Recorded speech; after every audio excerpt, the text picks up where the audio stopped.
Assalamualaikum warahmatullahi wabarakatuh. Waalaikumsalam warahmatullahi Waalaikumsalam wabarakatuh. warahmatullahi wabarakatuh.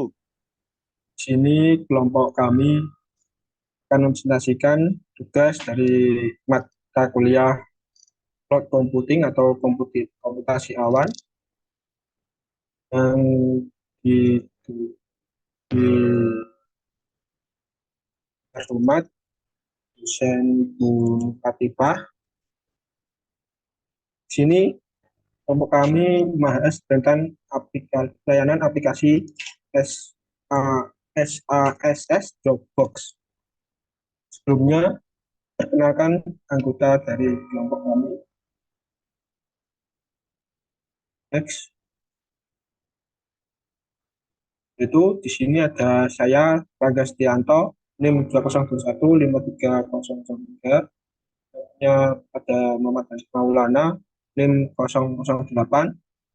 Ini ada Muhammad Fatkur Rahman, NIM 009. Yang keempat ada Saindra Yohanes, NIM 026. Yang kelima ada Ulil Faton, NIM 033. Yang terakhir ada Dwi Wijianto, NIM 035.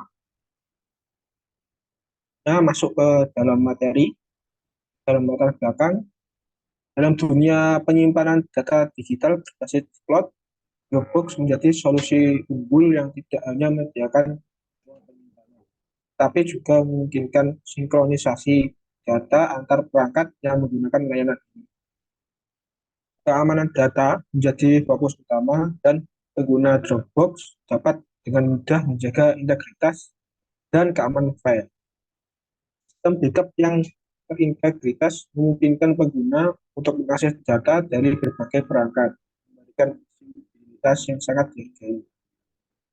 Meskipun konsep ini mirip dengan layanan penyimpanan cloud yang lain, seperti Gmail atau Yahoo Mail, Dropbox menonjolkan dengan antarmuka sederhana, mudah digunakan, dan memberi opsi akun gratis dengan kapasitas terbatas. Selanjutnya, materi akan dijelaskan oleh Mas Dwi. Oke, selanjutnya akan menjelaskan tentang sejarah singkat Dropbox. Yang pertama, Dropbox diperkenalkan pada 2007 oleh Theo Huston dan Aras Ferdowsi.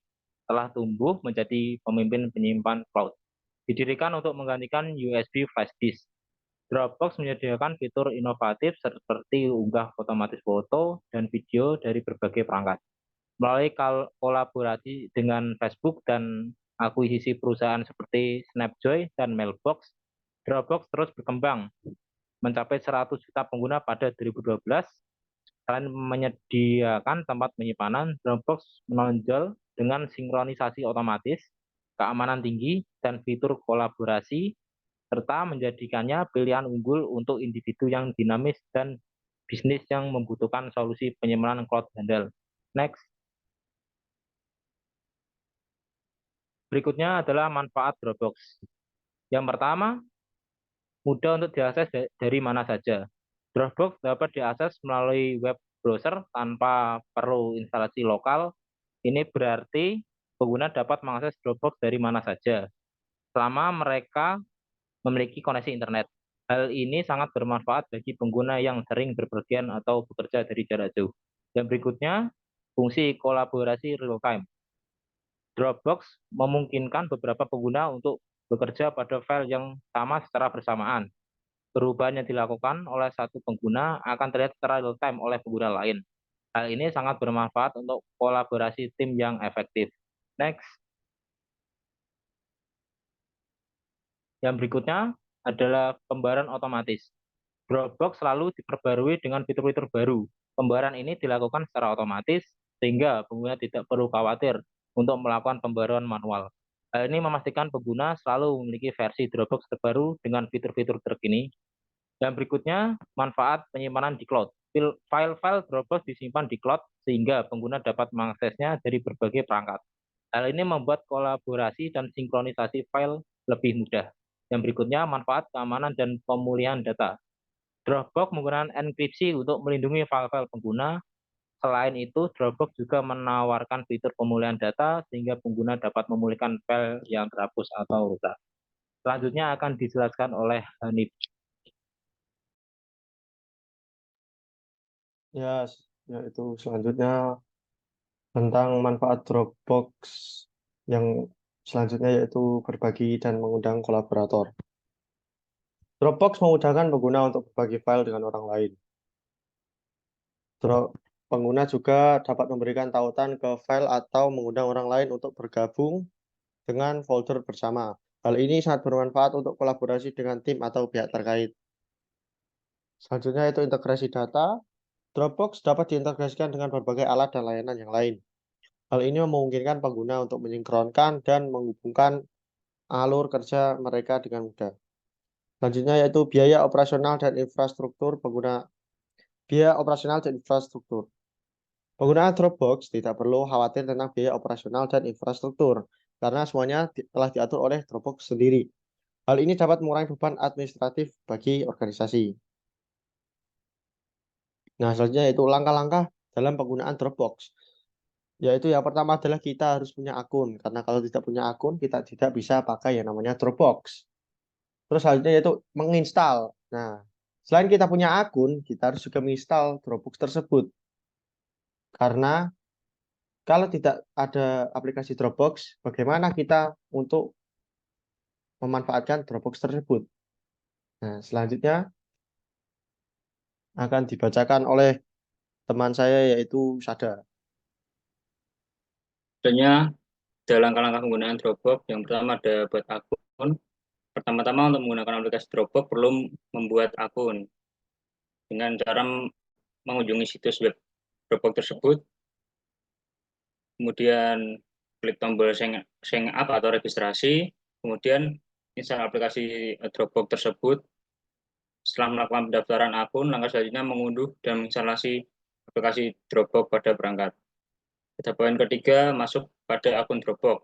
Setelah selesai instalasi aplikasi Dropbox, perlu memasukkan akun yang sudah dibuat atau didaftarkan. Selanjutnya, pada poin keempat di sini ada buat folder Dropbox, yaitu setelah masuk ke dalam halaman utama Dropbox, buat folder untuk mengorganisasikan file-file yang penting. Kemudian ada unggah file. Untuk mengunggah file ke Dropbox dengan menyeret dan menyatukan file ke dalam folder Dropbox atau dengan mengklik tombol upload. Kemudian bagikan file dengan orang lain. File yang berada di cloud Dropbox dapat dengan mudah dibagikan dengan orang lain dengan cara memberikan tautan ke file atau folder tersebut. Kemudian Dropbox dapat digunakan untuk melakukan sharing file antar penggunanya. Selanjutnya akan dilanjutkan oleh teman saya. Langkah-langkah penggunaan Dropbox selanjutnya yaitu adalah sinkronasi file. File akan secara otomatis disinkronkan di semua perangkat yang terinstall aplikasi Dropbox. Ini berarti penggunaan mudah untuk mengakses file dari mana saja. Selanjutnya adalah memulihkan file yang terhapus. File yang secara tidak sengaja terhapus pada server Dropbox dapat dipulihkan selama waktu 30 hari dengan tenggat waktu 30 hari. Selanjutnya, melakukan backup file. Dropbox akan secara otomatis menyimpan file untuk membuat cadangan file atau salinan file yang berada di penyimpanan Dropbox. Selanjutnya yaitu adalah proteksi file. Dropbox menawarkan fitur keamanan yang canggih untuk melindungi file. File yang akan berada di cloud akan dienkripsi dengan AES 256 bit dan Dropbox juga menyediakan autentikasi dua faktor. Selanjutnya yaitu dijelaskan oleh teman saya.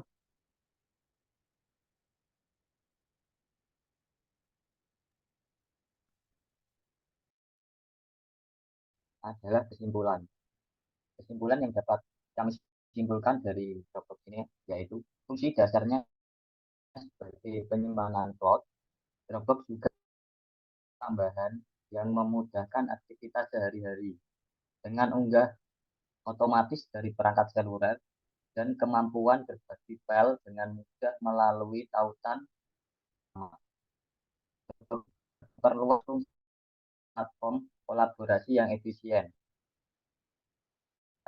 Menjadikan cocok untuk berbagai guna dari individu yang memerlukan penyimpanan pribadi, hingga para pebisnis yang menginginkan pengelolaan data dan terintegrasi. Dengan berbagai fitur inovatifnya, Dropbox terus memperkuat posisinya sebagai penyedia layanan penyimpanan cloud terdepan dengan menghadirkan kemudahan mengelola dalam berbagai file dari mana saja dan kapan saja. Next.